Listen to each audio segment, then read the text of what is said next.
Nation. As I say hi, everybody, and welcome to the Escapist Movie Podcast. My name is Jack Packard. I'm Darren Mooney. And I'm Casey Wosu. Welcome back, Casey. We have got a ripper of a podcast starting out hot with the announcement of the Rubik's Cube movie, television show, and game show content. That's right. It's cubed content. Oh, that's perfect. They knew that you would talk about this, so they put all these projects together specifically to give you ammo for that joke. Really, I'm just trying to match Darren's level of puns. You are making me better, Darren. Then we are going to move on to Disney Pixar's Soul, kind of a walk through Soul, and then finally we will discuss what, in my opinion, is some of the worst writing I've seen on television in many years, the very ending of The Mandalorian. There will be lots of spoilers. We'll get there when we talk about spoilers. Hi, welcome. This is the Escapist Movie Podcast. That's me doing a Rubik's Cube if you're listening to this. And I'm not going to do anything. Right? Like, I'm not going to put a graphic there. Post-production, yeah. Because it's just a podcast. Hi. Okay. Rubik's Cube. The toy, the very famous toy that I have never been able to solve. I'm in that camp. I've never completed a single Rubik's Cube. Yeah. I was fascinated to discover in doing research for this segment that like the Rubik's Cube is big and not in like a literal sense, although apparently there are enough combinations of Rubik's Cubes that you could cover the face of the Earth something like 275 times, or you could stretch a Rubik's Cube in different combinations up something like 3 light years into space, because apparently that is something that people might want to do. But one of the things that I find kind of interesting about the Rubik's Cube is that there's still contests that take place, and there's like what's called speed cubing, and the idea is that it's how quickly you can solve a Rubik's Cube. And I believe the record is somewhere around 3 seconds at the moment, which I will say beats my personal best record of like 23 years and counting.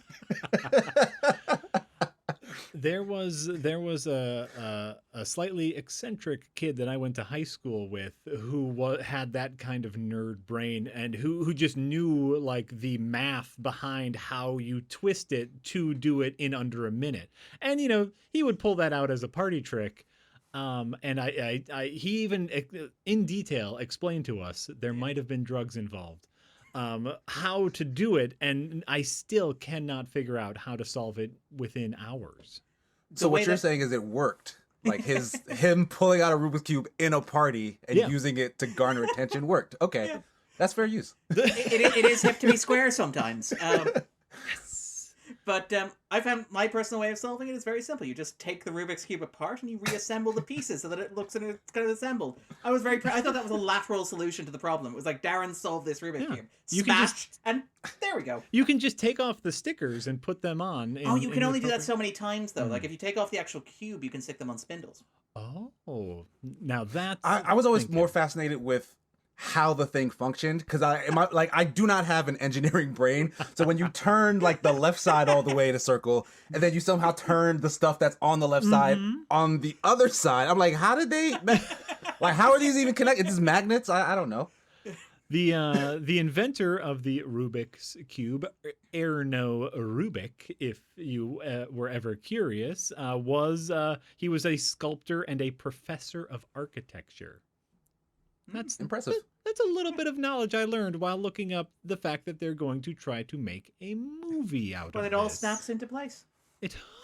I mean, all the superfluous information around the actual cube, I feel like those are the things that could actually serve as, you know, material to use in a movie, right? Like, sure. I for one wouldn't scoff at like a historical retelling of the story of how this toy became so popular. That could be fun. Yeah. But I don't think that's the route they're going to go. Yeah, Eddie Redmayne as the man who's like, I think, and it's like, he draws a big circle on the board, and like the climax of the movie is him going back and going, no, a square.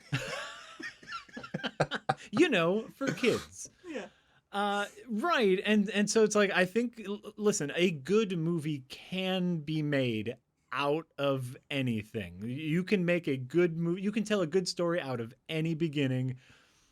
I'm struggling here though with the Rubik's Cube. Not only like we're talking cinematic universe, not only Yeah. is Hyde Park Entertainment Group making a movie, they're making television content, they are making game show content.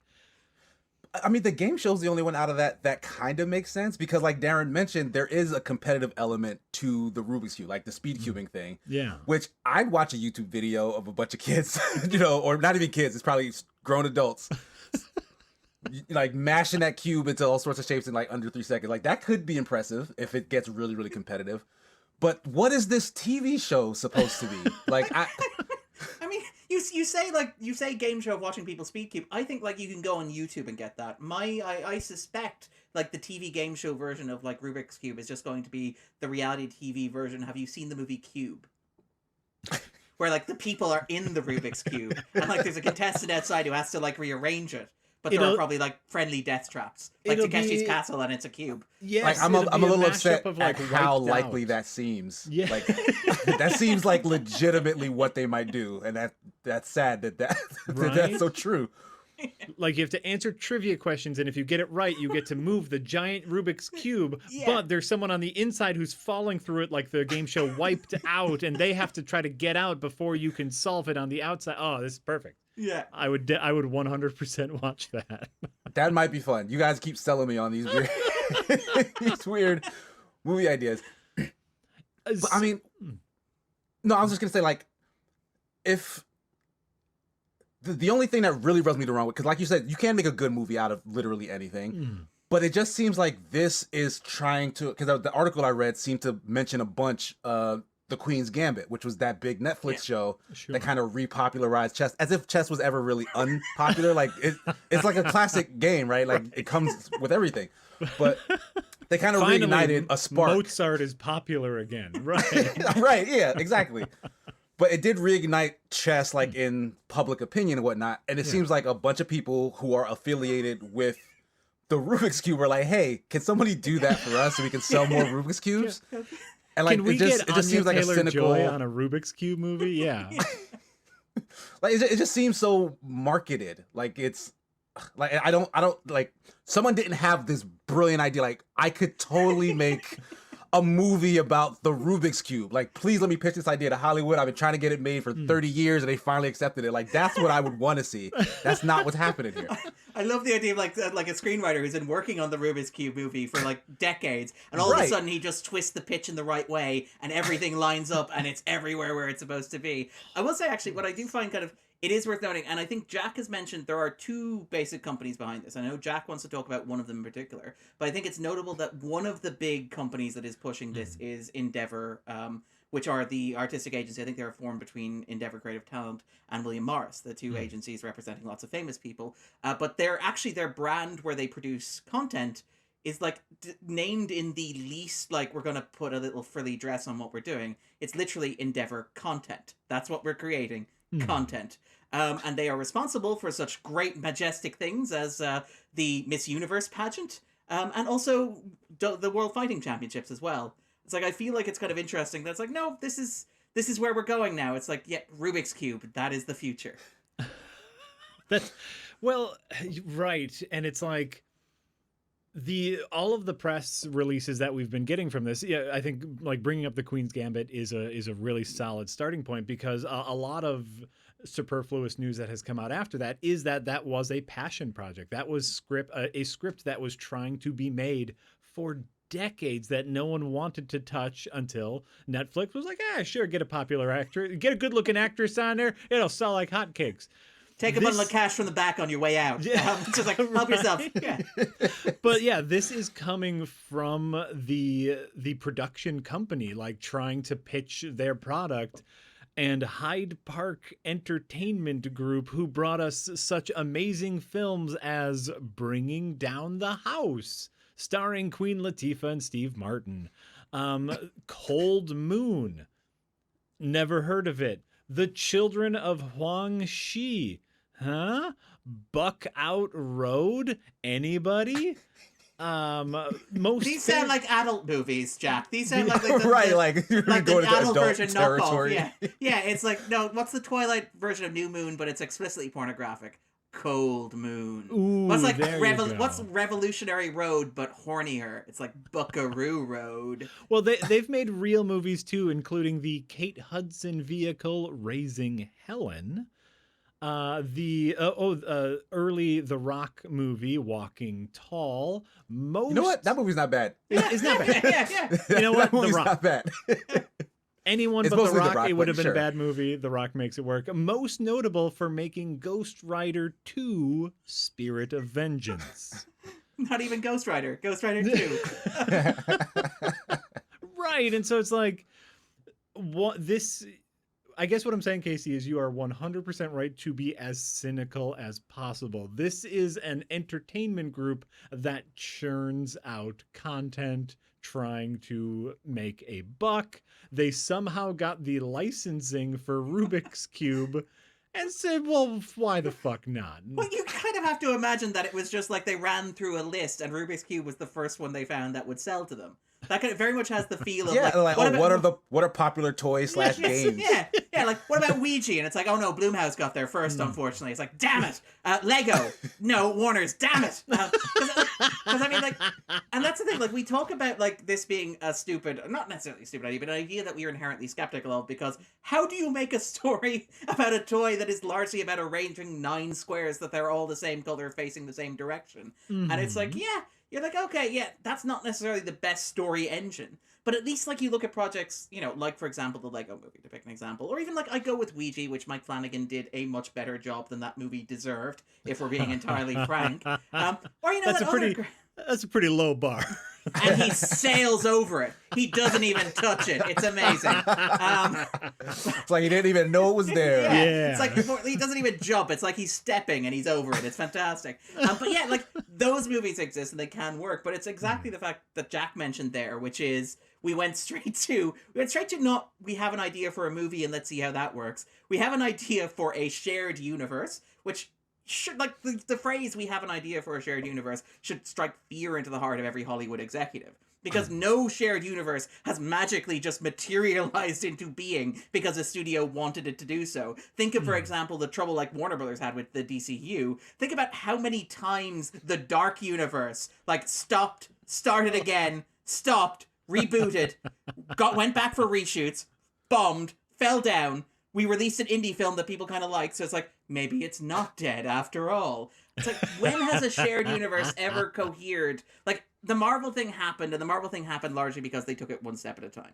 They did Iron Man, they took a year off, and then they did Iron Man 2, and they took another year off, and then they did Thor, and they did Captain America in the same year. And they built up gradually, largely focusing on doing good movies individually, or, like, movies that people liked individually, and then going, let's put them all together, and we have an Avengers, and it's like, okay, now we have a shared universe. Like, if you're working from a starting point of basically, I want a Rubik's Cube shared universe, and I want it next year. I wonder that maybe your heart isn't in the right place creatively to get something as good as, like, the Lego movie. And even the Lego movie, of course, you know, they fought tooth and nail to make that before lawyers got involved. Like the producer who got the rights to make the Lego movie got it because no one else had thought to buy the rights before. So he quickly slapped something together with the Cloudy with a Chance of Meatball guys before DC's lawyers could get involved, basically. Which is the beautiful behind the scenes story of why Lord Miller got to, you know, so make. What you're saying is it almost got blocked. It upsets me that I can never be as clever as you, Darren. It's a very specific value of clever. It's a very particular value of clever.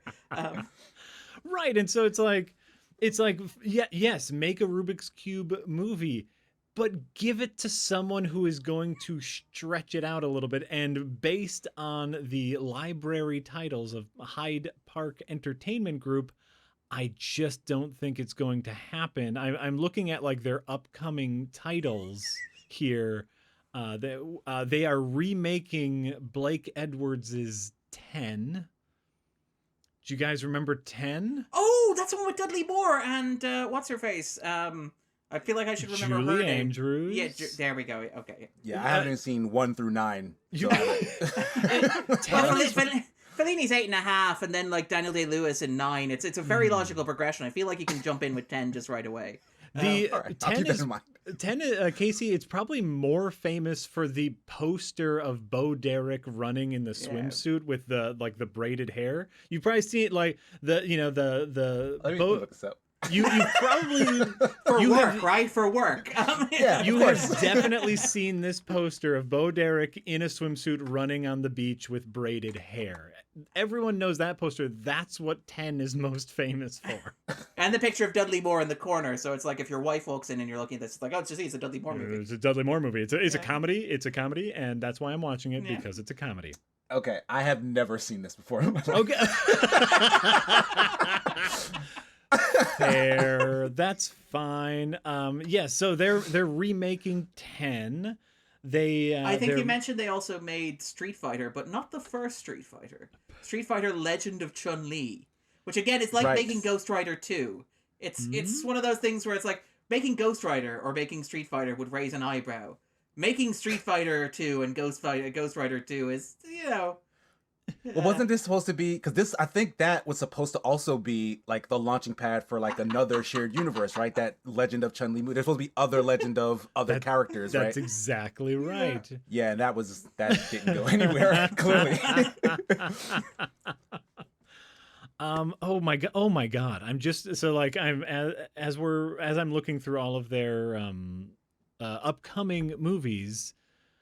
Here is their official press release. I'm going to read this out loud. Now it's time for the Rubik's Cube to have its own cinematic story told in the vein of Transformers and Lego franchises. We intend to build a large-scale, game-changing film franchise and media universe around this beloved brand with all the innovation, excitement, and magic that is so integral to its DNA.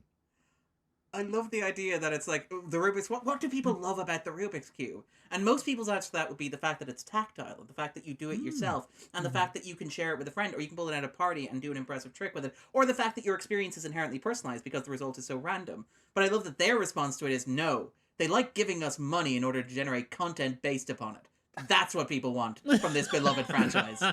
Like it's absolutely insane. The press release you just read sounds like it was written before they had the brand. They plugged in the word Rubik's after they went and found something, like Darren said. We couldn't get the what's the game? We couldn't get the rights to Twister or Candyland, so we got Rubik's. And now it is time for the beloved franchise Jenga to have its moment in the cultural sun. I would watch that. I would watch a Jenga. You know what? You could make that. You could make a Jenga movie in the vein of like an old school, like a college age drunken frat comedy, but based around some sort of like Jenga drinking game. No one else played a Jenga drinking game. I'm imagining something like a reboot of Skyscraper with The Rock, except it's just like a Jenga structure instead of an actual skyscraper. That's my pitch. I like it.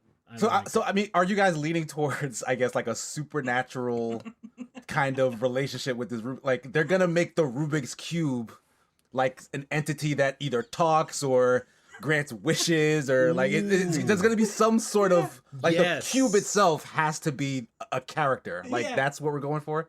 Like not anything around it. It's like an anthropomorphic cube that will like untransform and have like a little body with arms and legs, right? My favorite pitch for this is that it's a stealth reboot of Hellraiser. That's my favorite pitch for the Rubik's Cube movie. Oh my god! And if you solve the puzzle, you go to your soul gets damned to hell. Yeah. Yes. No, they're gonna make it kid friendly. Like it's probably going to be like a cube from a other planet that's like technologically advanced that falls to Earth. A kid finds it and is like, "What's this?" Unlocks the little creature, and they have a little adventure in Southern California. And then the cube goes home or something. But the military's involved for some reason as well. Yeah, they need to catch the Rubik's Cube. Yeah, and they're trying to take away the kid's Rubik's Cube. Runs really fast and is blue. John Cena will be like the military commanding camp. We were lucky with Bumblebee. We're going to end up with like Dave Bautista. And I like Dave Bautista. They can't afford Bautista anymore. Yeah, I think Bautista's a little out of their He's not right for this. He's a little too big. Scott Akins, maybe then. Oh, Scott sure. Akins as the military commander who has to hunt the Rubik's Cube down. Yeah. Oh, it's gonna be This dumb. is stupid. This is dumb. Yeah. It's gonna be You say stupid that as and if it's not dumb. going to happen. Like reading the official like press release seems like they had a really good April Fool's joke, and someone accidentally clicked the button too early. We're like, oh, we got this great. It's like an Onion article here. We're making a Rubik's Cube movie. Oh shit. Oh wait, people are interested. What? Oh, okay. Okay. I mean, you say that as if like we haven't got announcements of like a Tetris movie happening that are entirely earnest as well. Like, and I mean, like you remember like when doing like What? fake. Yeah, this is a thing a couple of weeks ago, maybe a couple of months ago, where like there was going to be a Tetris movie as well. But there's been a Tetris movie bouncing around Hollywood for God knows how long, apparently, Right. rumor has it. Because everybody loves Tetris. Everybody who is working in Hollywood was at the age when Tetris was on Game Boys. So they know what it is. So they're like, yeah, I used to love that. You used to love that. Kids will love it. We'll make a movie of it and it'll make $1 billion. That's the philosophy of it there. And it's Right. odd because, like, I remember a time when, like, most of this, like, when a Tetris movie was basically the subject of a YouTube, like, comedy short. Where like it's like, do you remember Minesweeper? Like there's a really great, I think it's Funny or Die did like the Minesweeper video game movie as a trailer, and like I remember being like that's kind of great. It's kind of amazing, and I can recognize that as comedy because there's no way anybody in Hollywood would actually greenlight a Minesweeper movie, except now I worry that if you send it to the right Hollywood executive, it's going to end up being a Michael Bay movie. Yeah. So I mean, nothing's off the table, I guess, is what this really teaches us. Well, Like we're gonna get that Microsoft Clippy movie at some point, the Clippy origin story. I like that. right? Oh, the Clippy cinematic universe. it's all like your all your Office software is gonna Oh my get God. its own. Actually, I would hero kind of movie. love that, like an apocalyptic future, and like Clippy is this like wise old hermit who like just knows a lot of things and has to do. Oh, I love it. Can I help you with anything? It looks like you're struggling with Yeah, with freshening that water.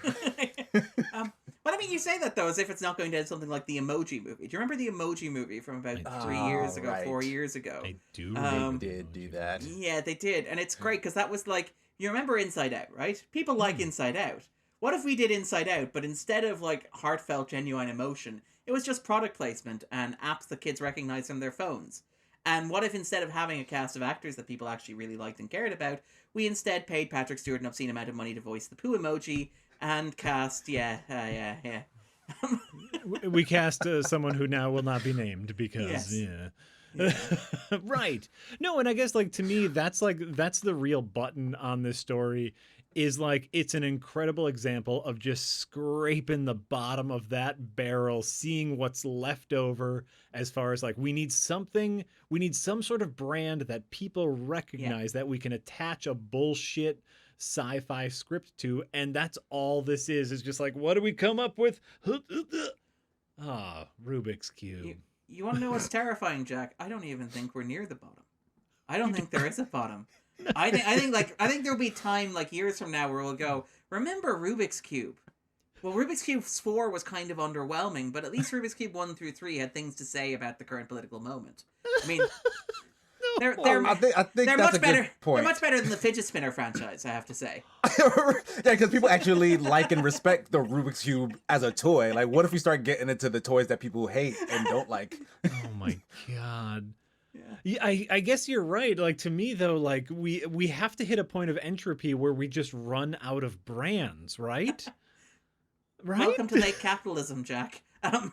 Well, Ooh. speaking of late stage capitalism and speaking of I don't know. Very you curious how mentioned- you're going to do this segue. I'm very.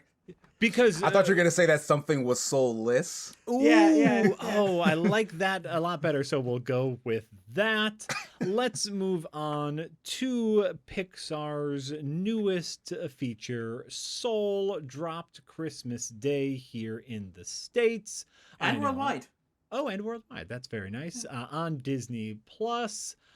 A very interesting movie. What I will say is when I watched it a first time, which I watched on Christmas Day with my family, I didn't really like it.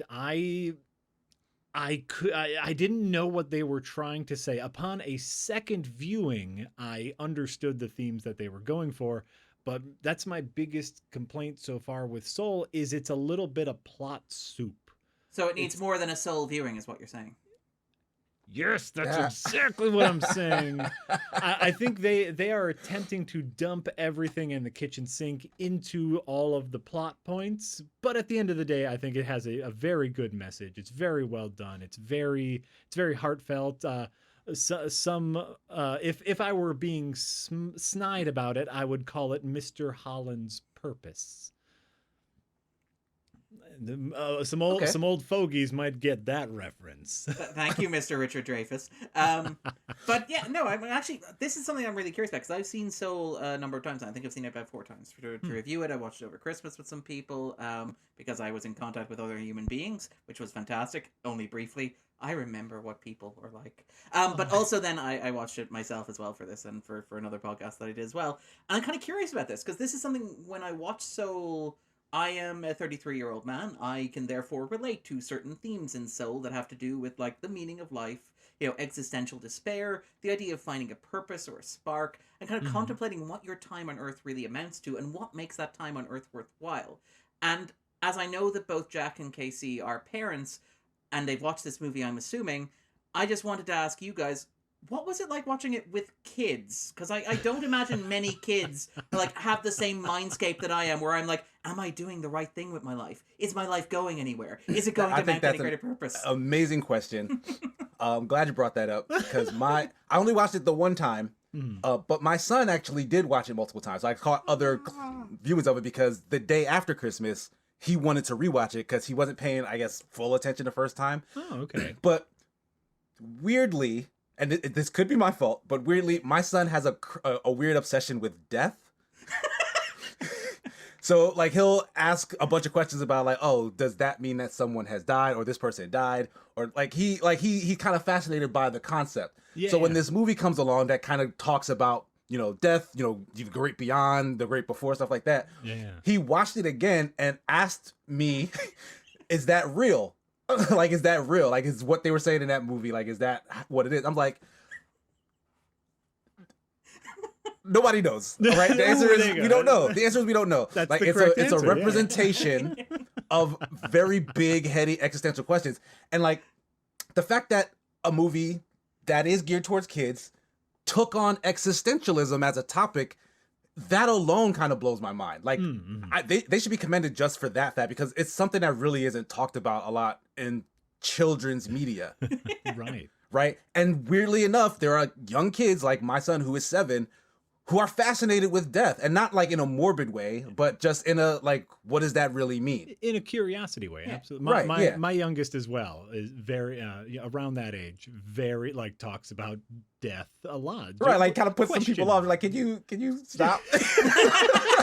Really killing the buzz. Like, change the subject. We are. But yeah, I think it was for a young kid. I think it could really give them a certain understanding of life and death that we really don't teach anyone, at least in this country, until they're like much older. Right. Well, and I approve, honestly. Not just life and death, but I know we had me and my children had a lot of conversations because like the main theme of Soul, I feel, is not letting obsession take over your life.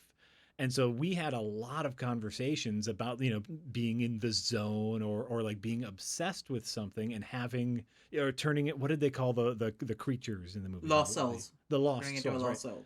Like turning into a lost soul. And so like that was our big talking point. They did not like the great beyond, which we come across very early in the movie where just souls poof out of existence.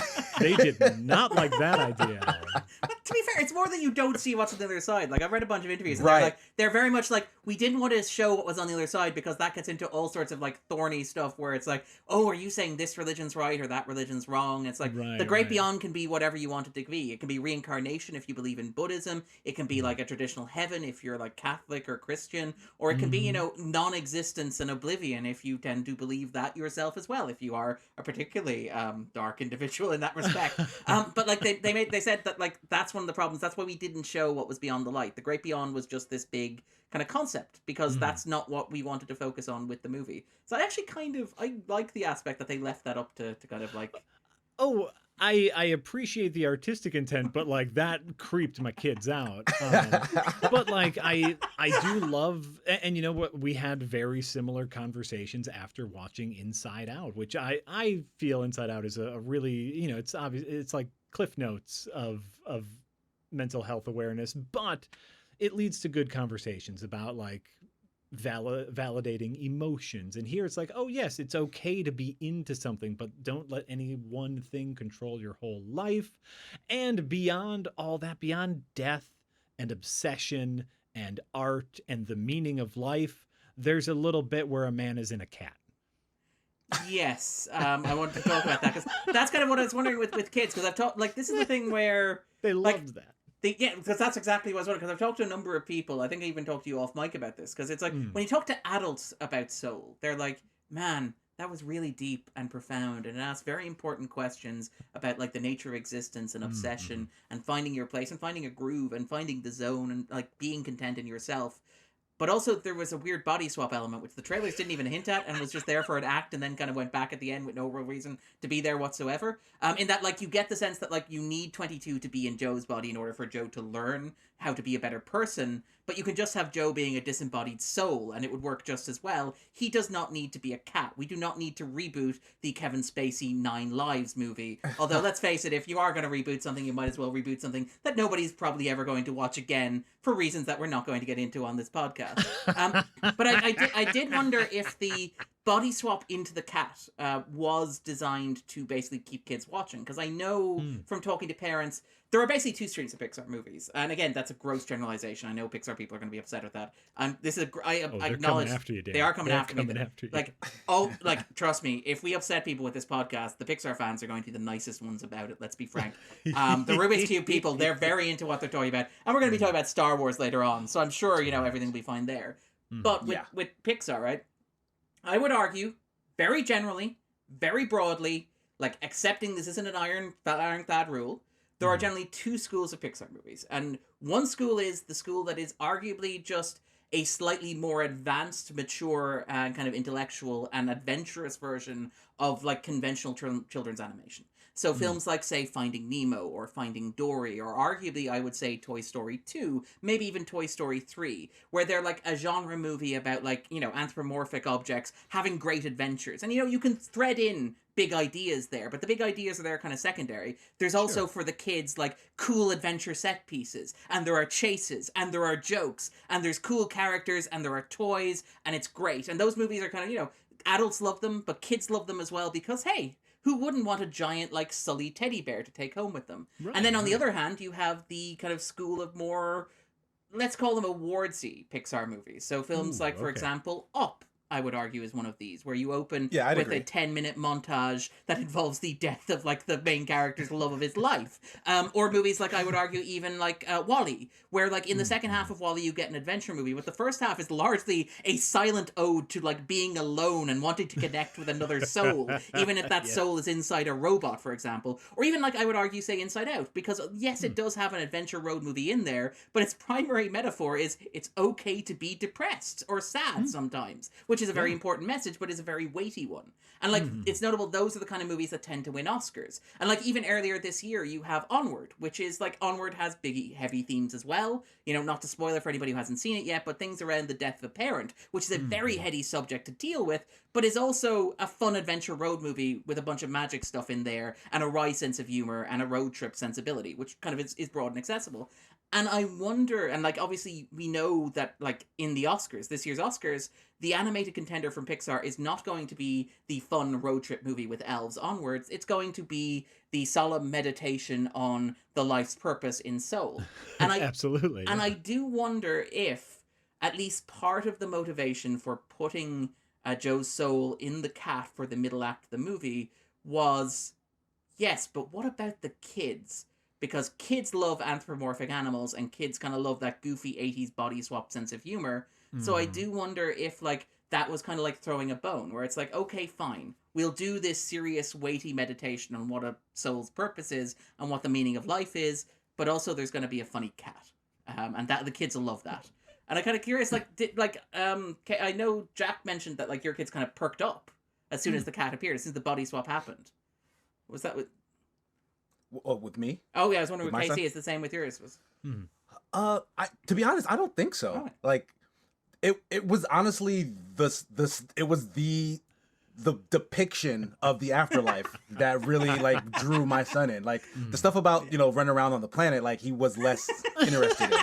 But yeah, like just looking at like, oh, is this what happens with souls when they're gone, like the big ship and like the lost soul, like all that stuff, like that's what he was fascinated by. I don't think the cat drew him in as much as the other stuff.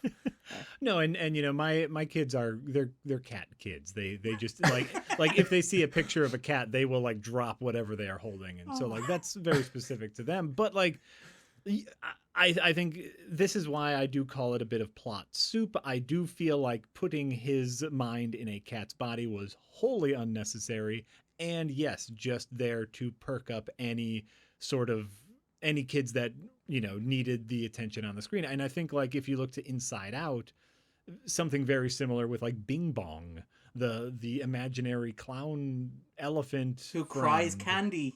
Who cries candy. Like he shows up at a very similar point in Inside Out when it's like, okay, we're getting a little heady with emotions and depressed preteens. Bing bong. Pink elephant that cries candy. Exactly. And so that's a really good point.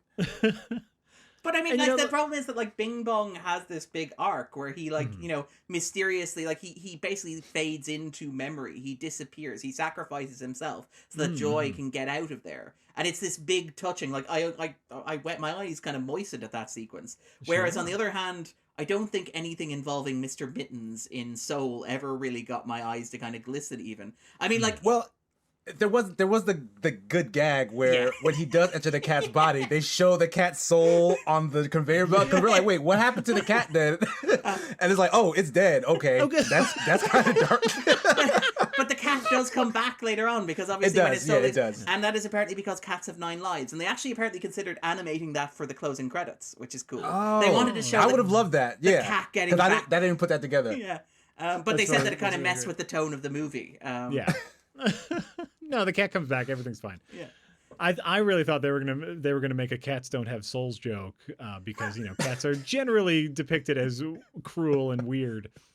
I just love its reaction. It's the reaction of the cat on the conveyor belt that's the best part of it, because the cat is as confused as we are by what is happening, which I love. Like he's just not even aware. He's just chilling there. No, and you know what? There's lots of good cat bits. You know, that being said, yes, very not necessary. Yeah. Well, I do want to touch on the not necessary portion of that, because that's a complaint that a lot of Black people have had with these sorts of animated movies where the lead character is Black. They tend to transform into something else for a majority of the movie. You're talking like, about knowing like that the Will Smith pigeon movie. Yes. Right, yeah, that's one big example. example. Yeah. There was Princess Tiana in the Princess and the Frog movie. There are some others that are probably going to escape my brain as soon as I try to think of them. But in this instance, I did see a lot of people who were skeptical about it at first. I was one of them. After watching the movie, I honestly felt like this was a situation where him not being in his body kind of served a purpose. The fact that his soul was in the cat, sure, that's a little, like, you didn't have to do that. Sure. Just have him float along. Just have him gonna wander around as a blue soul. Right, yeah, like, but either way, like, someone else being in his body was integral to the story they were telling. So, like, whether he was in a cat, you know, he was disembodied, or he was like a fire hydrant or something, like, I think it was core to the point they were getting at. And if you ignore that portion and focus on all the other portions where, like, say he was in his own body, which I think was like maybe 2/3 of the movie where he was in his own body, everything around that, like his depiction, his family, like the way he talked, the way he interacted with other students, the stuff around him, I saw a picture on the internet of like one of those old blue cookie tins that in his mother's shop was filled with threads and needles, because that's literally what everybody's mother uses those things for. Yes. In Black households. And like that attention to detail, like, it's very much appreciated, and you can tell the difference between them focusing on that experience and that characterization in this movie versus some of these others, like the whole barbershop scene, for example. Very, very authentic. Like, I know that it's like a meme and like it's a known part of Black culture, like when you go to the barbershop and all these things happen, but it's very real. Like, it's true. Like, those kind of things do happen there, and they depicted it in like a very loving and respectful way, as opposed to like making it sort of punchline, just a joke, or like, oh, we have to have this scene in here because Black people will like that. Right. Yeah, I mean, it's worth noting that they did reach out to so the way the story developed, I believe, is that they originally the Joe stuff came later. It's originally going to be about 22, and it was going to be about 22 learning to go to Earth and like finally going, I would actually like to have a life. But then they discovered that they needed an inciting incident, so they're like, okay, we need a soul from Earth to do it. And it's like, okay, but the soul needs a reason to get back and needs a passion. So they're like, what's that going to be? And it's like they thought about doing science, like having him be a scientist and having like the metaphor be like reactions and unexpected results and that sort of stuff. And they're like, okay, that doesn't really work. That's not particularly cinematic. And a bunch of scientists everywhere in our comments are going, what the hell are you talking about there? And I'm like, hey, don't blame me. I don't work for Pixar. But then they're like, okay, so what about music? And they're like, okay, well, let's go with jazz, because jazz is improvisational and life is improvisational, and so that works. They're like, okay, but if it's going to be jazz in an American context, it needs to be an African-American character. And one of the things that I actually really think that speaks very well to what Pixar have done is, like, in the past, Pixar have been criticized, and arguably fairly, for the way in which their inner culture has been run. I mean, obviously things like the departure of John Lasseter, to pick an example. It's notable that like Pete Docter, who directed this movie, is one of the people who stepped in to replace Lasseter and was like, I need to repair the culture of trust in here after Lasseter's departure. And he actually reached out to, I think, Kemp Powers, who is a playwright. He also wrote Star Trek Discovery, and he wrote One Night in Miami, which is the Oscar contender from Regina King coming out this year. Which is the one about Malcolm X, Muhammad Ali, Sam Cooke, and Jim Brown meeting in a Miami hotel room in 1964. It's actually really good. It'll be on Amazon the weekend after this if you want to check it out.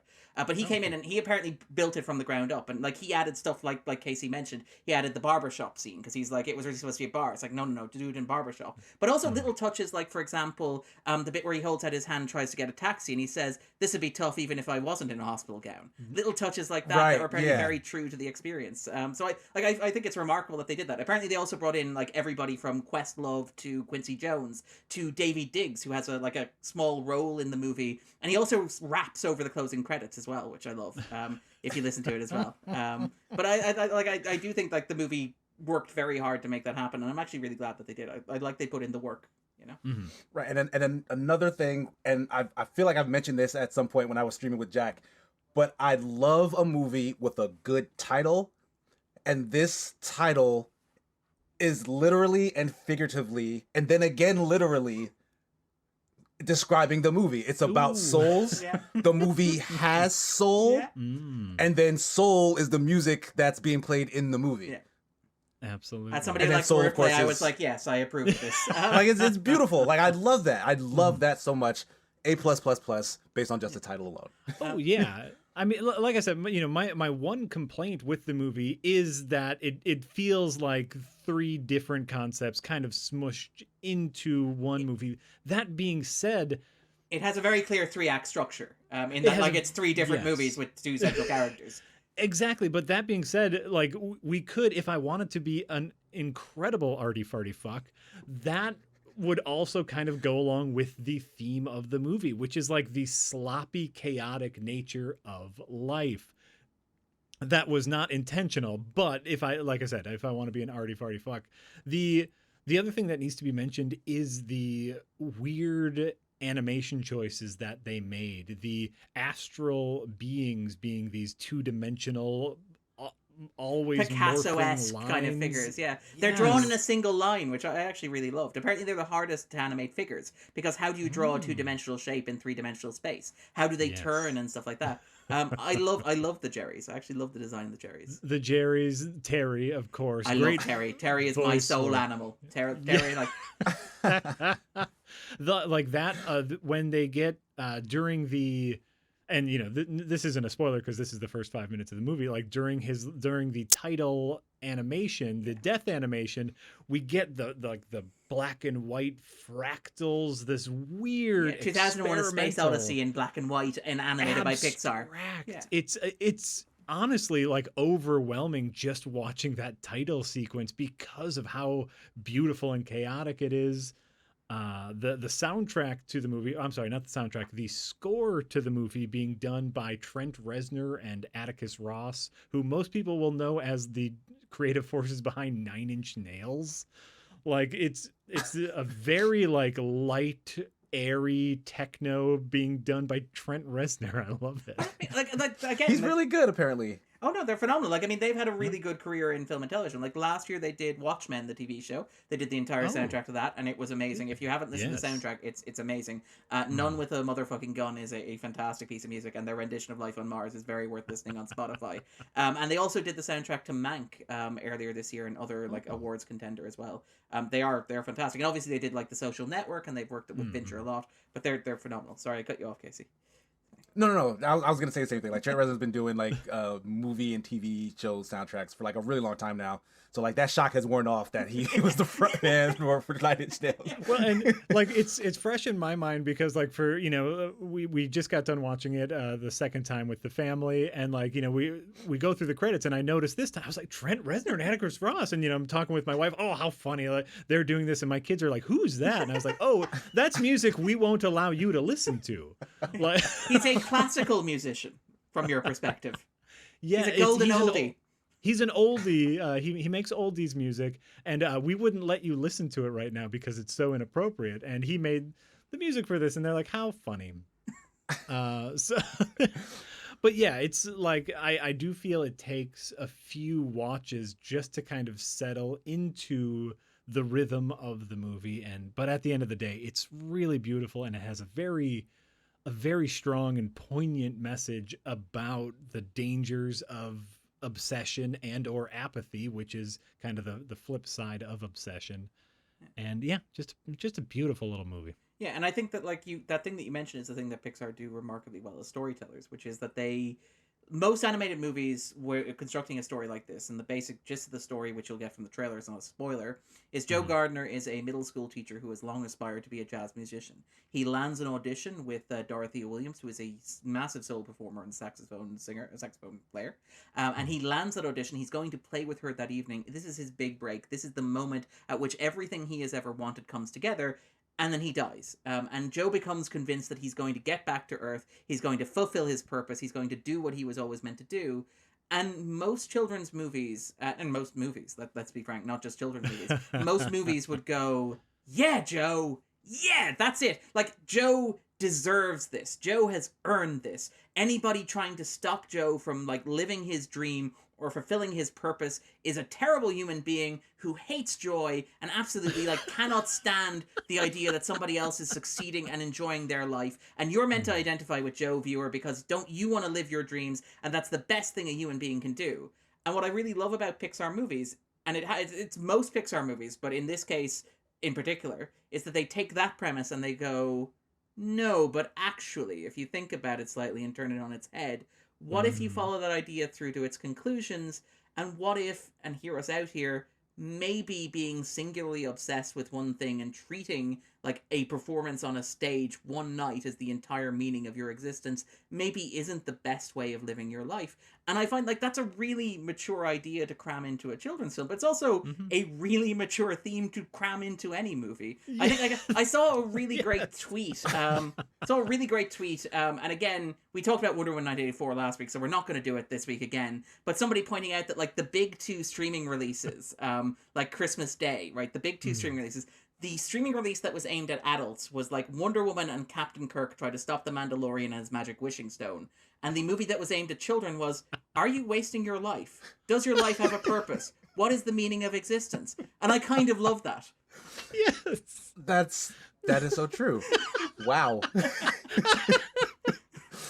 It's this is not a damnation of no, 84 or superhero movies. Listen to last week's episode if you want that. Right, yeah. but I think that's to me, that's always been the joy of Pixar movies or animated movies in general, or even any genre movie, is being able to start cracking at these big concepts in a light way, in an accessible way. Maybe not light way, but in an accessible way. Being able to crack at these concepts, I think, is what animated and genre movies are all about. Give me more. That's all I have to say about that. Absolutely. Give me more. Yeah. Great. Shapoop, shapoop, shapoop, shapoop.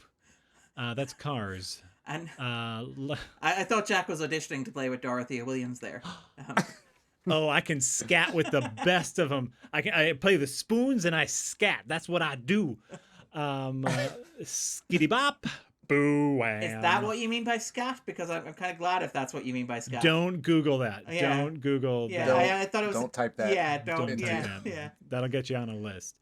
Let's move on. The reason that I wanted Casey on this particular episode, which is to discuss something we have not yet discussed, which is the ending of The Mandalorian.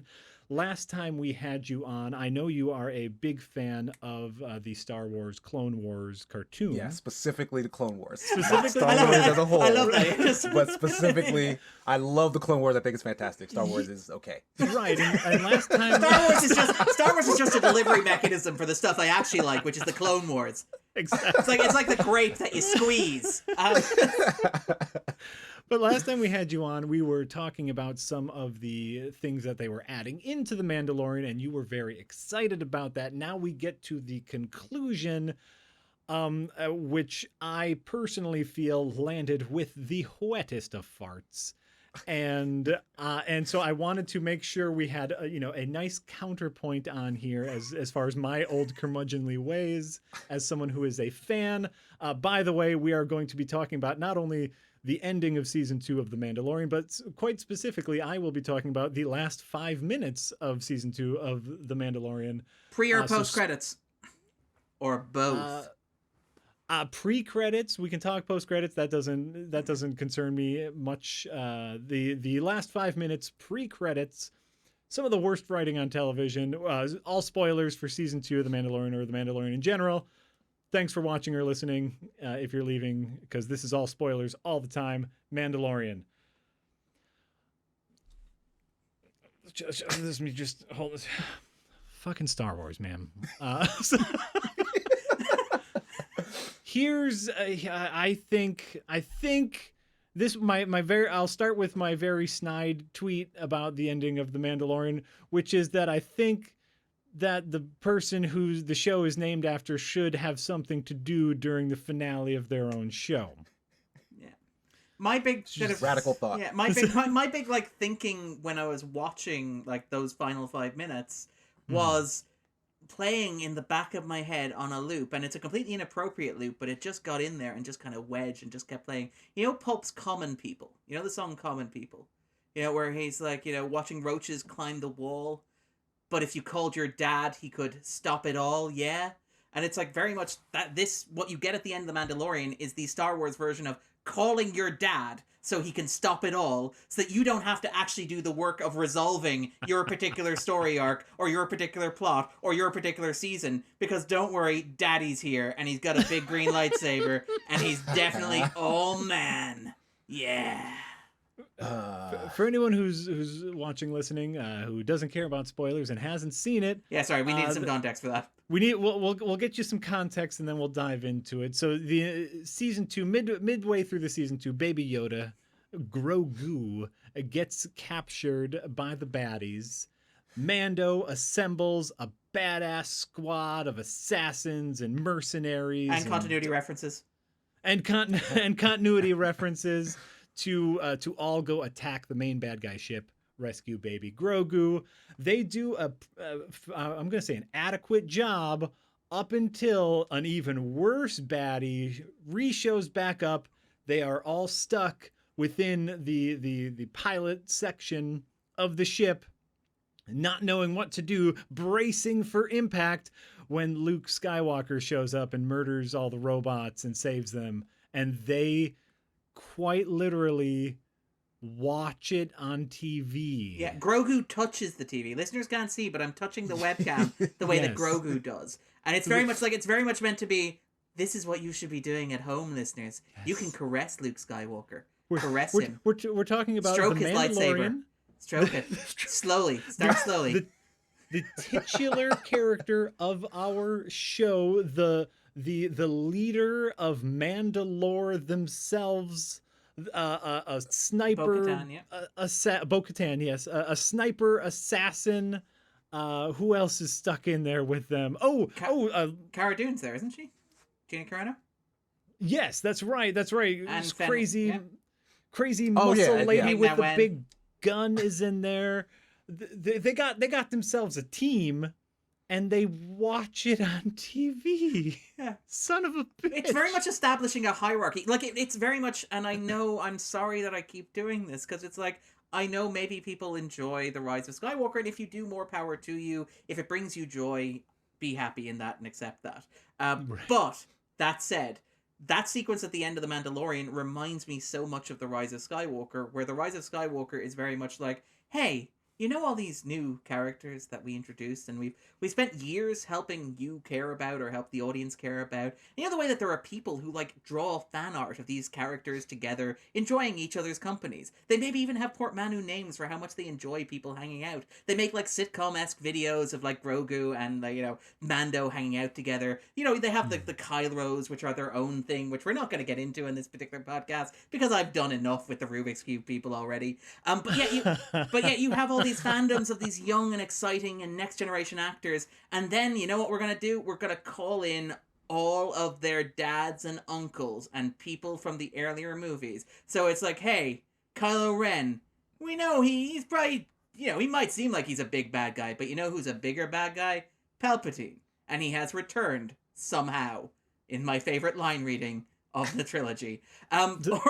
Or also even like, okay, you know how Poe hasn't really done anything this movie? We're gonna have him ride in at the last minute, save the day, and help people evacuate off the surface of the Star Destroyer before it crashed in. But oh no! It's Lando! Because you like Lando, and he's in the Millennium Falcon. So he's just literally gonna hopscotch over our big dramatic beat for our new character, so you can get the warm nostalgia feels inside yourself and cheer on that movie that you watched when you were a kid while your stupid grandkid sits quiet slurping a Coke in the seat next to you. That's very much what The Mandalorian feels like. It feels like very much like, hey, look, we know the kids like Grogu, and we know the kids like Mando, but you know what, Gramps? You're a paying Disney Plus subscriber as well. It's about time that we tell you that your love of Luke Skywalker is more important than anything they're ever gonna feel.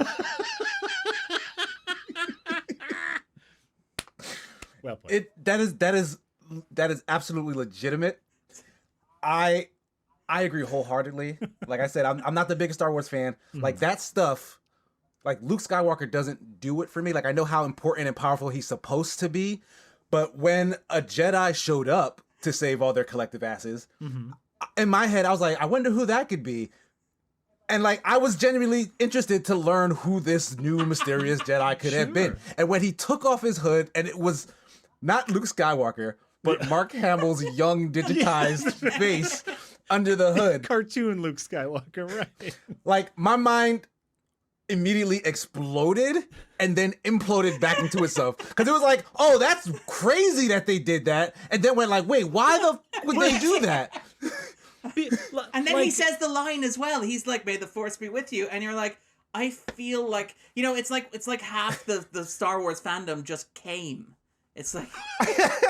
But that's the thing. That's the exact thing. Because a lot of my friends who are self-proclaimed really big Star Wars fans love that ending. They absolutely loved that reveal. They were so excited. They're like, yes, this is the best thing that has ever happened to Mandalorian. And I was sitting there like, if you say, I mean, I thought it was kind of bad. Like, it really kind of sucked the wind out of everything that was happening before that. Because the episode was actually really good just before that. Right. And you know what? Like, it was actually doing some very interesting things, setting up like what I thought was a really interesting story, which is this like dogmatic lore of the dark saber, right? Which is available for $249.99 from your local retailer, just in time for Christmas. They launched it about a week after the airing of the episode, and I felt really bad because my 3-minute review was like available for $30, and I was like, wow. I definitely underestimated the gouging here. But it's like I thought that, and I don't much care about the lore. I'm Yeah. just The in it character for the drama. fun. Yeah. And so it's like, oh, okay, here we have Bo-Katan, who wants to be the new leader of Mandalore, and she needs the Darksaber to do that. And the bad guy tricked Mando into grabbing it, which means that by law of Mandalore, he's going to be the new Mandalore. I don't know The name. It Mandalord, doesn't if you will. there we go. And so it's like, ooh, that's fun. That's a fun character conflict from these characters who we have already established. And it plays into like one of the core themes of the season or the show, which is this idea of like how much Mando cares about like culture versus practicality. Like like again, I've been maybe a little bit harsh on the Mandalorian in this. I should say I actually quite liked several parts of this season. I really like the direction of the Jedi from Dave Filoni. I think it's the best looking Star Wars has been since The Last Jedi. And that's not a coincidence, given that Filoni actually worked with Johnson and learned a lot from Johnson. But even things like, say, the episode directly before the finale, the penultimate episode, which had Bill Burr back, for example. And I didn't really like that episode in the first season with that character. But like they have this big discussion about like, does it matter more that you adhere to a set of cultural norms that you will breach, when things get tense, or does it matter more that you know in your heart who you are and what you believe? Like, does you wearing the mask validate you or change who you are inside yourself? And if so, why bother wearing the mask at all? And like that then that plays into the theme of the Darksaber, because the Darksaber is like, well, by ritual it can only be taken by conflict. And it's like, yes, but you are both practical and mature adults, and you understand that she will probably make a better leader than you will, because A, she's been planning to do it all her life, B, she's actually led people before, and C, you have no idea what your culture is actually like. But like, because of culture or tradition, you're kind of pushed at odds. And like, as Jack pointed out, that's a really good conflict, and it's a really good conflict that plays off the themes of the show to that point, which is quite clever and like quite dramatic and quite compelling. And then Luke Skywalker appears and he says the line, and it's like, what? Why is this the climax of the show? Yeah, like they completely dropped everything before it. Like we don't even get a resolution to the question that they asked. They just went like, "Hey, this is kind of a sticky situation. Oh, hey, look, Luke's here. Hey, what's going on? What's going on, Luke? Where you been? What's going on?" Yeah, it's infuriating, and it's like I want to get to him taking off his helmet as incredibly bad writing part 2.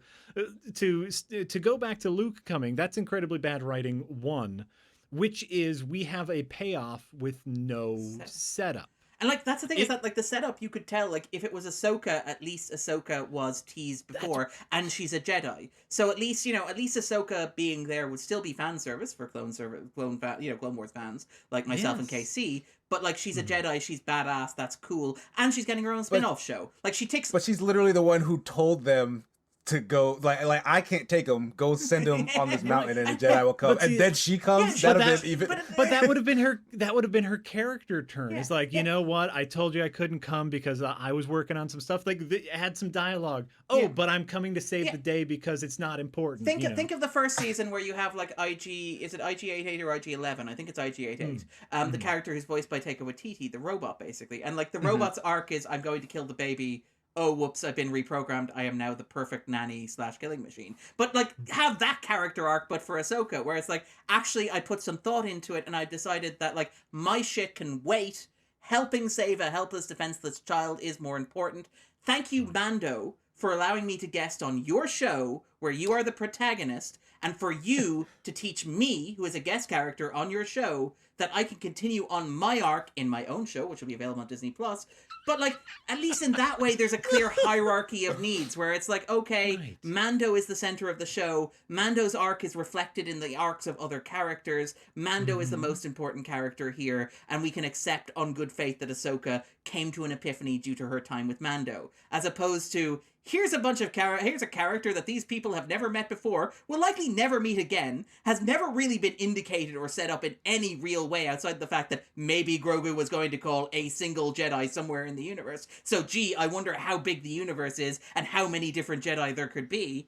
But, like, it serves no purpose whatsoever. There's no setup. There's nothing there that feels like an organic setup. And, like, that's the problem, is that it's designed in such a way that, like, it's meant to be a surprise, and it's clearly meant to be fan service. Like, there's clearly meant to be. I know the fans were speculating that like Mark Hamill was going to appear by CGI, or that they were going to cast Sebastian Stan and put him in a wig. I know the fans were speculating that Luke was going to make an appearance in the final episode, but like there was no real concrete proof, and there was no way of saying, but you see, this has been properly set up before, so it wouldn't make sense if he didn't. So the idea is that like his appearance has to come out of nowhere for that to be a fan servicey surprise, but like it's more important that your story makes sense than that you get a fan servicey surprise at the end of it. I know. Or is it? Good counterpoint. That is the question that Disney poses here. Game, set, a match to Casey. Because the Star Wars fans are happy. They are, like they the are. critics, Yes. like us, apparently thought it was kind of dumb, but like folks were legit excited, and like they really loved that as a payoff. They loved the fact that their love for the rest of Star Wars is giving them an adrenaline rush in The Mandalorian, which they also like, but they don't care if The Mandalorian suffers for the sake of the other stuff also getting its shine. Like they don't care. Right. Like they're happy. Yeah. No, I think that's like, you are so incredibly correct, which also like leads me down a very different spiral, which is, you know, incredibly bad writing, like part 4, which is the entire morality, the lesson that Luke learned in The Return of the Jedi is that a Jedi should not fight people. A Jedi is not supposed to be a badass fighter. That was the entire lesson of Return of the Jedi. He only won when he stopped fighting. A Jedi uses the Force for defense, never for attack. But that's okay, Jack, because we're not Star Wars fans. We clearly never watched Star Wars or paid attention to Star Wars or thought about Star Wars in any way, shape, or form. We're not true fans. Like, we don't understand that, you know, clearly. One of the first things that the greatest Jedi Master Yoda tells Luke, you know, fame, excitement, a Jedi craves not these things. Here's now a montage of Luke burning through robots in incredibly badass fashion. Like, Jedi are boring ass sexless monks, as far as we know. Anakin would like to have a few words. That's At why least one of those, at least one of those descriptors is wrong. The concept of Jedi is boring ass monks, which is why like Luke learning kind of like the Enlightenment epiphany is only at the last of the last movie, so he can still have a fun adventure. But now we get another evil, you know, Jason Voorhees, Darth Vader in a dark hallway sequence, because apparently that's what fans want. Yeah. I mean, like, this is the thing that really bothers me. And again, this is something where I feel like, look, I accept if it makes you happy, that's good. Don't be an asshole about it. But if you enjoyed it, like, that's good. I'm happy for you. And that's fantastic. Yes. And I'm glad you got that out. Just, you know, don't be an asshole about it. That's really all. As with most things, that's kind of the limit that I place on that. But like, for me personally, the issue with that is it's exactly what you mentioned, which is like his big journey at the end of like Return of the Jedi is no, I don't kill my father and become him, because if I were to be as violent as my father was, like say in that hallway sequence from, you know, Rogue One, where people think he's very badass, that would be a bad thing, and I certainly shouldn't do that. And like, and then you jump to the end of like The Last Jedi, and like, this is something that really bothers me when fans get really upset about the characterization of Luke in The Last Jedi, where Luke does this absolutely incredible and genuinely selfless thing. I think it's the most heroic thing that Luke does in the entire Star Wars franchise, because he's not doing it to save his father's soul. He's not doing it to redeem his idea of his father to himself. He's doing it because he accepts the legend of Luke Skywalker has value, and because he can save, you know, dozens or hundreds of lives in the short term. He projects himself out, and there's that wonderful fight sequence, and it's very much a literalization of like Yoda's a Jedi uses the Force for defense, never for attack, because he never raises his lightsaber. He never makes contact with Kylo Ren. He simply distracts him, and he ducks and he dodges, and he buys everybody else time to escape at the cost of his own life. And that, for me, is like the most heroic thing that Luke does. It is a genuinely moving sacrifice. It is like a paradigm of heroism. There are very few characters in fiction who are ever that heroic and that selfless and that virtuous.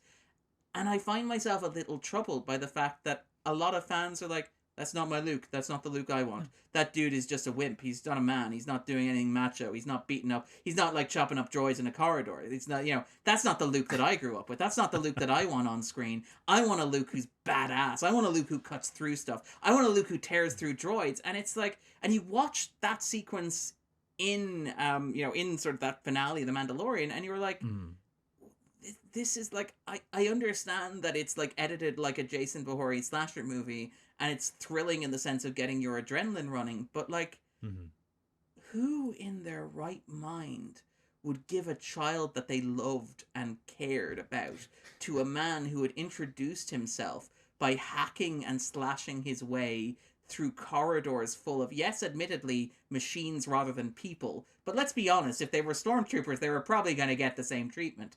I know that Mando is like a hired killer, but his arc has always been, actually, I'm a big softie. I'm kind of, underneath it all, I'm a decent human being, and I don't want to be an unstoppable killing machine. So for him to go, actually, this baby that I've been caring for 2 years, I'm going to give him to a stranger.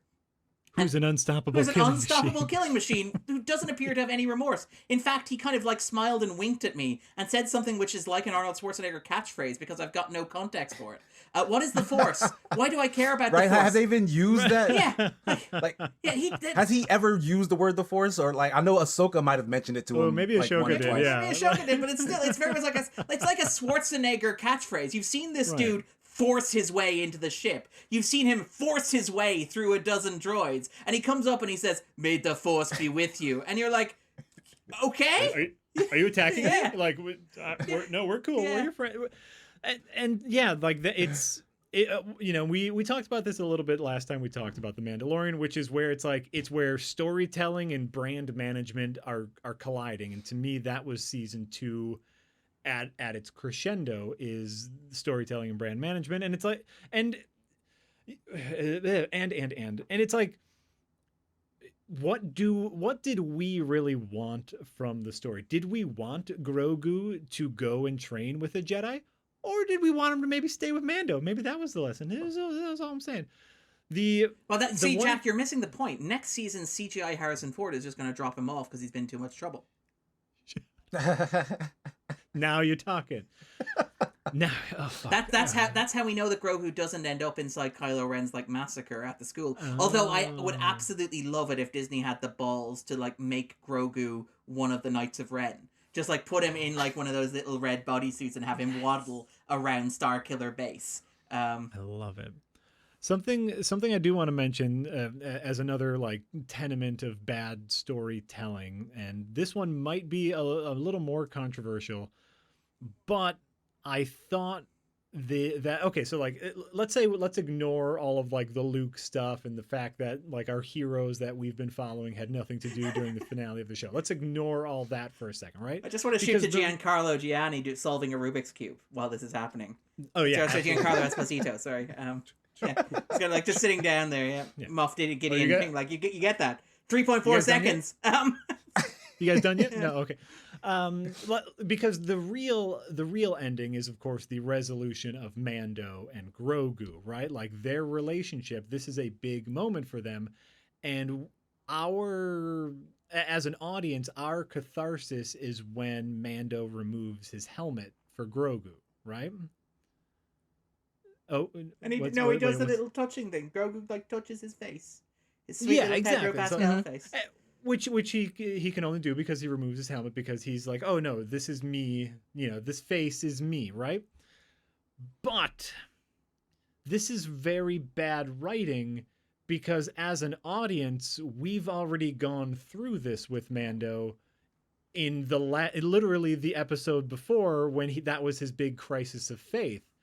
So he's already removed his helmet, therefore that point in the show had no meaning. And not only that, I really like that episode. I like the penultimate episode. I think the penultimate episode is one of the best episodes of the season. Yeah, I think that's my favorite of the season, to be honest. But the sequence where he pulls off his helmet, I really disliked, because it gives you this really odd forced clock where it's like, oh yeah, by the way, the device scans your face to make sure that when you're reading it, you're not like a droid. It doesn't check you against any register of like Imperial officers or anything like that. It just wants to make sure you're not a droid. I guess there's a reason for that.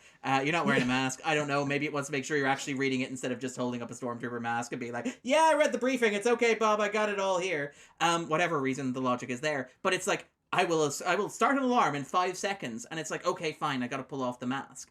And that means that it's not his choice. He doesn't make a conscious decision to do it. He's forced to do it by narrative contrivance. And again, this is something that you see a lot in modern pop culture, and particularly in pop culture that is aimed at like kind of nerds and fandoms. And like I think of like the prime example of this is something like, say, Civil War, where you could argue like the entire plot of Civil War would be like much shorter if the characters just sat down or talked, or if stuff wasn't constantly exploding.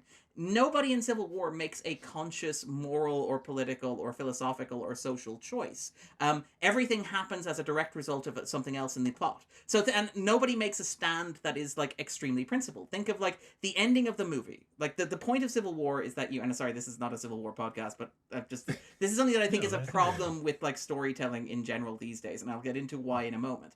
But like you get to the climax of like Civil War, and the idea is that like Tony Stark has had a crisis of conscience, presumably after inventing an omnicidal, genocidal robot that tried to wipe out mankind. That might cause a little crisis of confidence and a little bit of shame and guilt and whatever. It's like, okay, fine. Maybe superheroes acting unchecked is a bad idea. I'm going to sign up to this accord. That's my perspective there. That's my character angle. Whereas Steve is like, yeah, I guess my buddy's possibly caught up in this. He's maybe going to have to like go to trial for a bunch of people that he killed. That's really inconvenient to me. I don't want that to happen. But you know, I mean, well, okay, Steve has his moral, but about like needing to save people and they don't let us, or Yeah. them telling us to go somewhere and we don't want to. That sort of stuff. Civil That sounded rights. kind of like a half-assed excuse to justify the first thing that Darren said.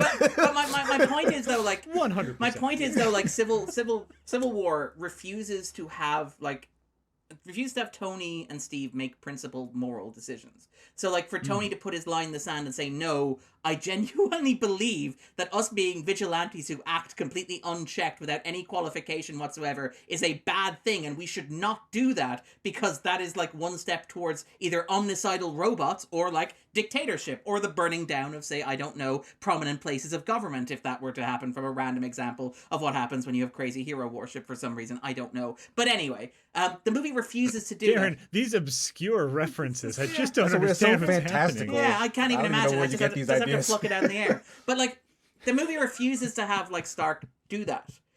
So instead, Stark is like, oh no, but he killed my mom, so I have to kill him. And then afterwards, at the end of Civil War, you have like Steve give Tony a cell phone that he can call him on because, hey, look, we're having a bit of a fight, we're having a bit of a rift, but look, if things really get serious, we're bros for life, right? We're never really gonna have an existential like conflict between us, even though your best friend is, suffering from a broken back and just learning how to walk there. It's nothing that we're ever gonna have to unpack or deal with as like mature adults who have differing opinions. And like you see that in Infinity War, for example, when Thanos attacks New York. There's a moment where like the Hulk is like, oh, you gotta call Steve, and Tony's like, I'm not sure I want to call Steve. And it's like, that's a character choice. If Tony chooses not to call Steve, and everything that happens flows from Tony choosing not to call Steve, then that is a choice that Tony has made as a character, and that has an impact on the plot. However, the plot is structured so that Tony goes, okay, takes out the cell phone, and then an action scene happens and he gets yanked away from Earth. So, he never has a chance to actually make a decision that might possibly alienate the audience. And that's something that I think happens a lot in pop culture, because it's like, because fandoms are now really, really, really invested in character, and because companies like Disney have become acutely aware of how invested fandoms are in character, in particular, how vehemently or how strongly they react against actors they perceive, or characters they perceive as acting outside of character. We mentioned like Luke Skywalker in The Last Jedi, where you had a vocal contingent of fans who's like, this behavior of Luke is not how Luke would act at all. I know that as a Star Wars fan. Stop having him make decisions or behave like a human being or have a complex psychology that doesn't conform to my expectations of him. So I wonder if the way in which we structure these stories now, and like that sequence of The Mandalorian, to tie it all back to The Mandalorian, finally, Darren says, the moment where he has to take off his mask, he has to make a choice. He has to say, is me taking off my mask worth it in order to save the baby that I love? That's a character choice. but you add a ticking clock to the bottom of it. It's just like, boom, off, okay, fine, I'm saving the baby. It's like, oh, he didn't sacrifice his principles. Oh, he didn't make a choice. He just acted in the moment. And I think that's something that really bothers me. I actually really like the moment where he chooses to take off his mask to Grogu. I think that's really touching. I think Jack's right. It doesn't work after he's already taken off his mask earlier. But I feel like if at the end of the season, if he'd gone away with Grogu into a dark corner and decided to share his face with Grogu for the first time before Grogu goes away, I would have thought that was genuinely moving. I would have thought that would have been a nice evolution of the character's arc, given his arguments with, say, Bo-Katan earlier in the season about how important it is that he believes in this stuff. But yeah, it's as a whole, as an arc involving those little bits, it doesn't really work, which is disappointing. Also, by the way, to be fair, to give the moment credit, Grogu does touch Mando's face in the same way he touches the television with Luke Skywalker on it. So that's how you can tell that he really loves Mando. You're just like the one on TV. Yeah, you're just like Luke, the one I really care about. Yeah, because he was going to resist going with Ahsoka, but when Luke showed up, no questions. No questions. Space I'm Daddy. going with that guy. Yeah, Space Daddy. That guy's really cool. Not like this new character. Ugh. Well, and so like Casey, from someone who is, and you know, Dave Filoni is all over The Mandalorian now. Dave Filoni is like doing his best to wedge out Jon Favreau as best he can to say, nope, I'm the Lucas mouthpiece. I love Star Wars. Being that he was the driving force behind Clone Wars, from someone who is a fan of Clone Wars, what is your perspective on how this is ending and possibly where it's going? Well, first off, I had predicted earlier that Ahsoka's involvement was a backdoor pilot, that she was gonna get her own show. But I kind of underestimated just how many backdoor pilots they planned to stuff into this season. Because those announcements, like, there are like, what is it, like 8 or 9 additional shows, and like half or more than half of them are gonna feature characters who were first introduced or made resurgences in this season of The Mandalorian. So this second season, contrary to the name of the show, was never about The Mandalorian. It was about launching all these other offshoots of Star Wars content. So my only hope is that the third season of The Mandalorian can maybe get back on track. But I think it might be possible that they kind of like put too much weight on it, and now the whole bottom has fallen out, and like the show might be broken going forward. Because I don't know what they're going to plan to do with Luke Skywalker being the person who takes Grogu. That then brings into question all these other pieces of timeline information that they now have to account for this new character who he would have been with, for how long he would have been with this character. At what point did they separate? Why was he never mentioned at any other point that he shows up after that? Like, it's all this stuff that ties into it that just makes it so messy, and they never needed to do any of this stuff. Are you saying you don't enjoy lore math? I mean, I'm a fan of lore like the next guy, right? Yeah, but like, make it neat. Like, make it tie into itself in ways that feel natural. Like, Star Wars and a lot of other franchises do this thing where, because something was popular, they go back into the middle of conflicts, into middle of situations, and they try to flesh them out to ad nauseum. And like, Star Wars has done this now on like the third level. Like, this is like, how many times are they gonna go back into this time period and tell you more story there and add stuff that wasn't there the first time that you're gonna have to retcon? Like, it's like they want to make their jobs as hard as possible, because no one is going to be happy at the end of it. I can't imagine like how this comes out and it's like a better version of what they had before. I love that Casey's basically made it so this is the narrative equivalent of George Lucas piling all that CGI into A New Hope. Like, this is the narrative. Like, it's just like, instead of like cramming it into the frame that you're seeing on screen, it's just like, no, we can fit another Luke Skywalker cameo. Right, and are they gonna now have to make, because I'm assuming if they do a Mandalorian season 3, I don't know if it's been confirmed yet that that's coming. It is.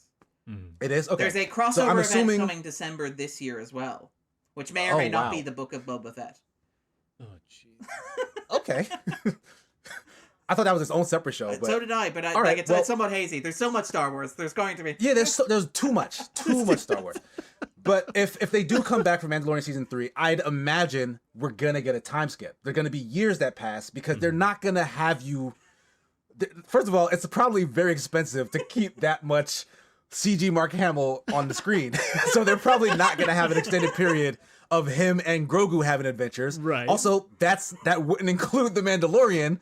So they're going to have to fast forward to when he comes back at some point, right? Because if you then say, all right, that's the end of Grogu, then what are you even doing?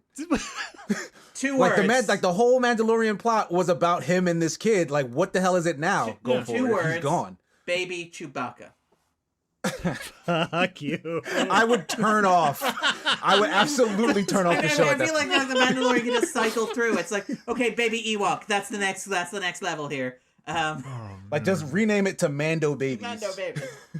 And then just every weird creature he just takes care of for a season. Actually, I would kind of love that. Like, if that was its own show and like that was the point of the show.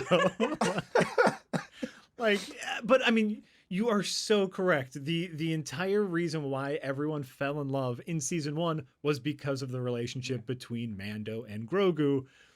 Grogu needs to come back. We need some sort of resolution, but it can never be that, because like, are we going to get, is this going to be like a teenager Groot situation? Are we going to get teenager Grogu? Like, is that the next line? Yeah, I'm just pointing out, like, Grogu was present when, like, the younglings were killed at the Jedi Temple, and presumably was present during Kylo Ren's, killing spree, or whatever Charles Soule rewrote that to be in the comics because people got upset with it.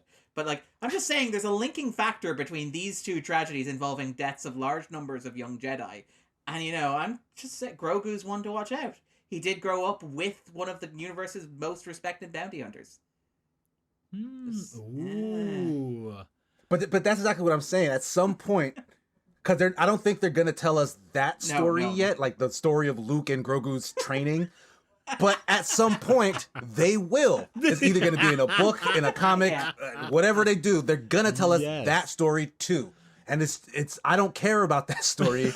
That story's probably gonna be bad. Grogu pains. It's a sitcom. Oh, yes. No, I like that's so right, because they will keep going back to this well as long as fans keep saying that this is what they want. Oh, that Luke scene was the coolest, whereas just like academically speaking, just terrible, but the fans will slop it right up. I mean, I'm a Mark Hamill fan. Like I like Mark Hamill. It was very shocking and surprising. Yes, it just didn't work for the show. I love Mark Hamill. Okay, let's even say this. Let's say they weave Luke into the narrative naturally. Yeah. They meet. Let's imagine a world in which they meet Luke like the episode before, and Luke's like, "Hey, I showed up to pick up the baby. Where's the baby? Oh, I can be part of your plan to help." Right? Okay, now he's weaved into the narrative. Don't put the CG face on him. Recast him. We understand what recasting is. Mark Hamill's an old man now. Make it a young man and just put him in the same outfit. That's fine. Jack. That would mean that Luke Skywalker would be the Luke Skywalker for a younger generation, a new generation, a next generation. We've clearly established that's not the people that we want watching Star Wars. We want people who remember real Luke. We want people who cheered back when they watched him train in Dagobah, when they watched him, was it Bullseye Womp Rats with his T-16. We want those fans. Those are real fans, Jack. Those son of a bitch. Yeah. No, and I say no because you are absolutely correct. Like, that was the meeting, which was we could recast him, but then fans wouldn't geek out about Luke Skywalker. New Luke Skywalker. And also they've gone down, like, they've dug this tunnel themselves, because they could have recast everybody when they did the 7th movie in the series, right? Mm-hmm. They didn't need to bring back the old actor. It was a nice touch. They wanted to include those fans. They wanted to bring those fans back. They had no real interest in getting new versions of those fans. So even if you're gonna go back in time, they can't do it anymore. They're gonna have to stick with Mark Hamill's face forever. Well, that's it. Like, we're reaching the stage where the technology exists that you can do this, and like, part of me wonders. And again, this is something that's beyond Star Wars, because there are things beyond Star Wars. But like, you look at things like the Marvel Cinematic Universe, and you wonder if that launched today rather than 12 years ago or 13 years ago, would like Marvel have put in the contract, or Disney, assuming that they own them from the outright instead of buying them later on, would they have put in the contract that we also own your likeness rights, which means basically if you die or if you like leave us or stop making these movies, can we just like CGI your face onto another actor and keep making like Tony Stark movies starring Robert Downey Jr. until forever, basically? And like I like this is a thing where you have it with comic books. That's terrifying. Like you look, Yeah, that's kind of very morbid. but like, Yeah. you look at No, you but- look at industries like comic books, possibly for true, example, yeah. right? Which is where comic book characters are stuck in the stasis of time, and you can do that because artists are drawing comic books and they're not real people. So Tony Stark will always be 30 to 40 years old. Captain America will always have fought in the Second World War and froze and been woken up about 5 years ago, and will always be the same age. Peter Parker will typically be somewhere between 15 and 25. He will never get older. He will never grow old. And like one of the big things with movies and TV shows is actors age and actors die.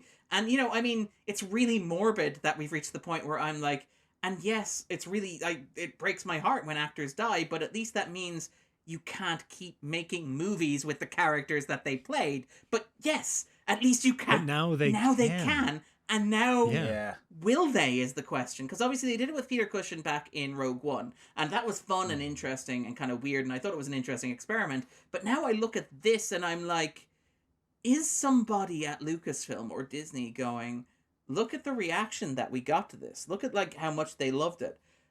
Do you think we could maybe do like an 8-episode TV show?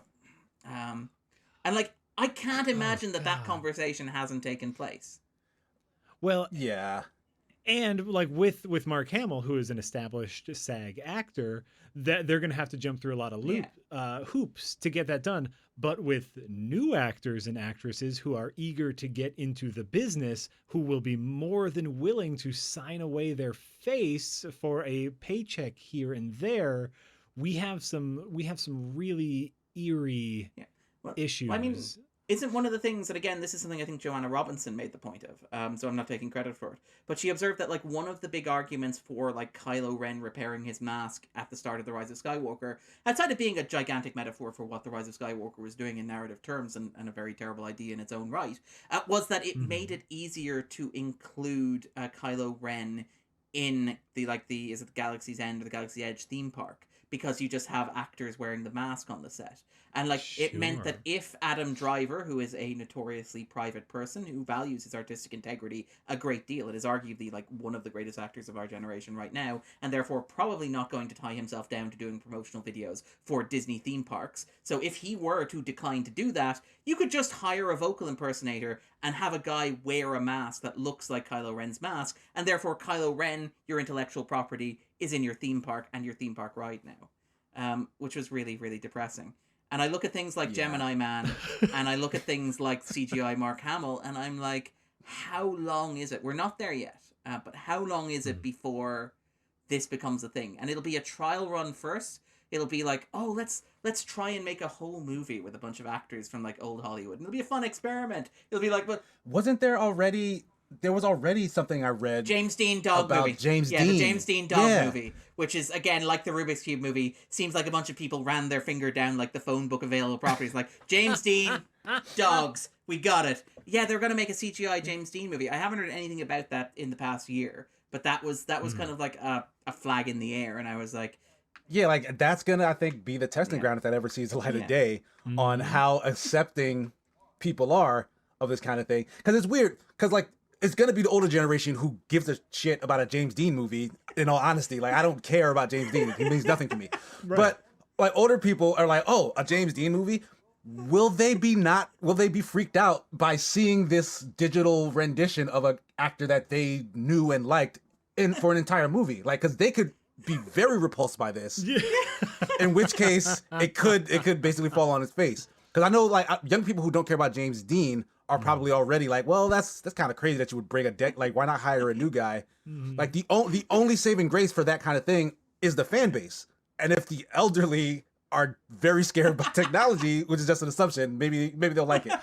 Like, I don't know. I think it's a bad idea. I think that's the point I'm trying to make here. I think it's a really bad idea, and they should maybe not do that. But that's why this last episode of Mandalorian was a great testing ground, because yes, they could have recast it. It would have been fine. But like Darren said, the fans would have revolted a little bit. Like, oh, okay, yeah, that's Luke. Sure, Luke did that. But because they slapped CG young Mark Hamill on it, it was Luke, and they loved it. Think about how many screenshots you saw of and Mark Hamill as Luke Skywalker going around from people being like, this is the best thing ever. Yeah. Right. And so it's like they're already digging that path. And the James Dean one is probably won't do anything because James Dean isn't a big enough intellectual property. But into the Deaniverse. As we get in these, the Deaniverse, as we have these endless Star Wars shows, as we start to reach the next generation, the next segue of Marvel movies, having lost some actors in real life, having lost actors to contracts, having actors possibly say awful things on social media and wanting to replace them.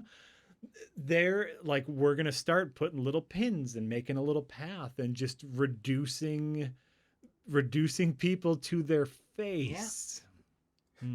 Yeah. They're just part of the property. This is how Skynet gets born. Oh god. Skynet loved Moffat era Doctor Who. That's why it looks like Matt Smith. Oh god. Yeah. So I think that's a lovely and depressing way to end the podcast, mostly because that's where we're going to end it. So I mean, I did like the penultimate episode. I liked the Bill Burr episode. I thought the Jedi episode with Ahsoka Tano was very fan servicey, and it assumes that you care about who General Thrawn is if you've never Grand Admiral Thrawn, even if you've never heard about him, which is a problem narratively speaking. But it looks gorgeous, and it's visually striking, and it's fun, and it's a samurai. That's fine. Yeah. It's all. You know what? It's all. See, positive. Fine. See, end on a positive note. We're being positive. There were things that we liked about this season. I am excited for an Ahsoka show. I think that character is awesome. She's the best Jedi who has ever Jedi'd, in my opinion. So I'm excited for that show. Casey just pulling the pin out of the grenade and dropping it in the comment section.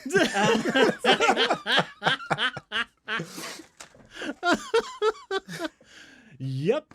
No, I there were positive things. I feel like they built up a lot of goodwill in season 1 and then just bet the house on it for season 2 to make their little expanded universe. Like Casey said, guess what? Every character now gets their own show. You get a That's show. What the You get a Mandalorian's show. for. You get a show. Pretty much. And so, maybe they'll have to make another good season, so then season 4 can be another showcase for all their new shows. That's my positive. Yeah, see, Jack, that's how we started out. It was like Clint Eastwood gets to make one movie for him and one stupid movie for Warner Brothers, and that's how we got where we are here. You do not negotiate with franchises, Jack. You do not negotiate. The house always wins. Yeah, Disney mouse always wins. The House of Mouse always wins. Oh, well then, that's going to be fine. That's where we're going to end it. Thank you, everybody, for watching and or listening to this. Once again, I have been Jack Packard. I've been Darren Mooney. And I have been Casey Wosu. Goodbye. Star Wars loves you. We love Star Wars, too, to be fair. Yeah, for the most part. On aggregate, I like that. It's just, I love the idea that Jack has a little abacus like Terry from Soul. Yeah. Okay, that one's pretty good. No. Kane's wrong. No. Actually, these actually even out. I don't know how I feel about Star Wars. It's like 4 or 5 different abaci.